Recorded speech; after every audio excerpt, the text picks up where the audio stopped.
അപ്പോൾ പൊതുവെ ഇപ്പോൾ ഒരു പടം പ്രൊഡ്യൂസ് ചെയ്യുമ്പോൾ ഭയങ്കര റിസ്ക് ഫാക്ടേഴ്സ് ഉണ്ട്. ഈ കൊമേഴ്ഷ്യൽ ഹിറ്റ് ആവോ, ലൈക്ക് തിയേറ്ററിലൊക്കെ ആൾക്കാർ വരുന്നതും OTTയുടെ ഇൻഫ്ലുവൻസ് ഒക്കെ കാണും.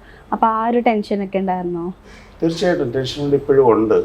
പക്ഷെ എന്നിരുന്നാൽ തന്നെ നമ്മൾ ചെയ്യാനുള്ള ചെയ്യുക. ഇതിനുപരി ദൈവം എന്ന് പറയുന്ന ഒരു ശക്തിയുണ്ട്. അതിൽ കൂടുതൽ വിശ്വസിക്കുന്ന ഒരു വ്യക്തിയാണ് ഞാൻ.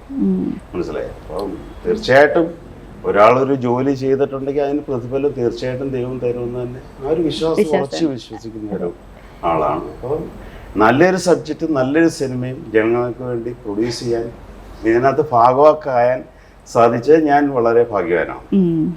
അപ്പോൾ ഇതിൽ മറ്റൊരു കഥാപാത്രം ആണ് റഫീഖയുടെ. അപ്പോൾ എങ്ങനെയാണ് ഈ സിനിമയിലേ വരുന്നത്? ഈ സിനിമ ശരിക്കും നാടകത്തെ സ്നേഹിക്കുന്നവരുടെ ഒരു കൂട്ടായ്മയാണ്. എന്നെ നാടകം പഠിപ്പിച്ചത് സേർക്കയാണ്. സേർക്കാൻ്റെ നാടകത്തിൽ ഒരുപാട് അഭിനയിച്ചിട്ടുണ്ട്. എന്നെ ആദ്യമായി സിനിമയിൽ കൊണ്ടുപോകുന്നു സേർക്കാണ്.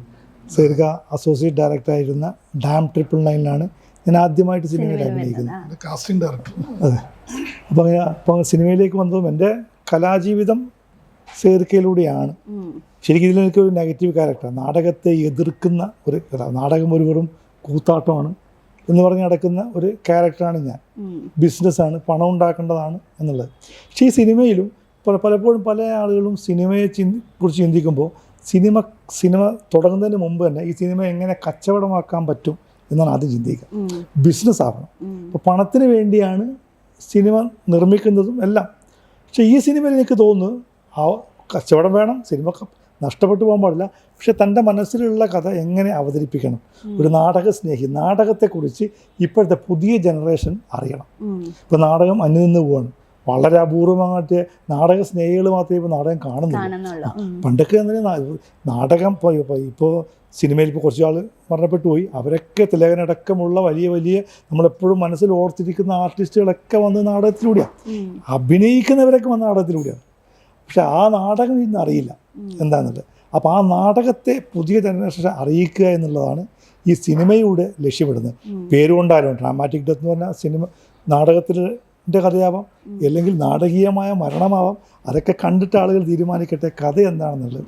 പക്ഷേ ഇത് കലാമൂല്യം ഒന്നും കളയാതെ, എന്നാൽ ബിസിനസ് ആവുന്ന ചേരുവകളൊക്കെ ഇതിലുണ്ട്.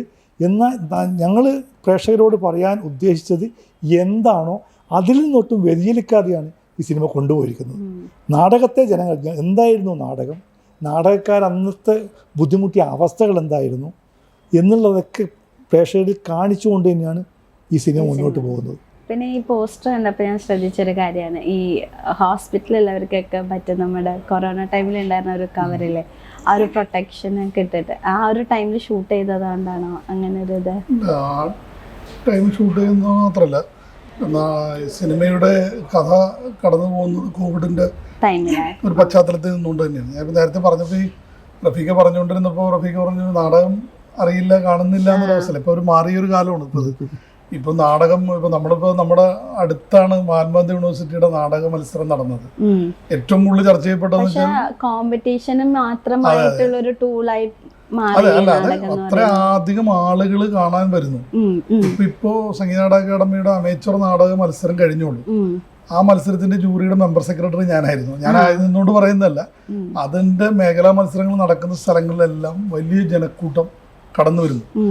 മറ്റു കാലങ്ങളെ അപേക്ഷിച്ച് ഇപ്പൊ നേരത്തെ പറഞ്ഞ പോലെ തിലകൻ ചേട്ടനെ പോലെ അല്ലെങ്കിൽ നെടുമുടി ചേട്ടനെ പോലെയുള്ള ആളുകൾ നാടകരംഗത്തുനിന്ന് സജീവമായി ഉണ്ടായിരുന്നപ്പോഴും ഇന്നത്തെ നിങ്ങളുടെ മലയാള സിനിമയുടെ ട്രെൻഡ് എടുത്താൽ നാടകരംഗത്ത് നിന്നുള്ളവരെ മാറ്റി നിർത്തപ്പെടാൻ പറ്റുന്നില്ല. നാടകക്കാർ മാത്രം അഭിനയിച്ച സിനിമയാണ് നാഷണൽ അവാർഡിലേക്ക് എത്തിയ ആട്ടം എന്ന് പറയുന്ന സിനിമ. ഇപ്പൊ തരുമൂർത്തിയുടെ സൗദി വെള്ളക്കേക്ക് എടുത്താലും സ്ഥിരം നാടകക്കാരേ ഉള്ളൂ.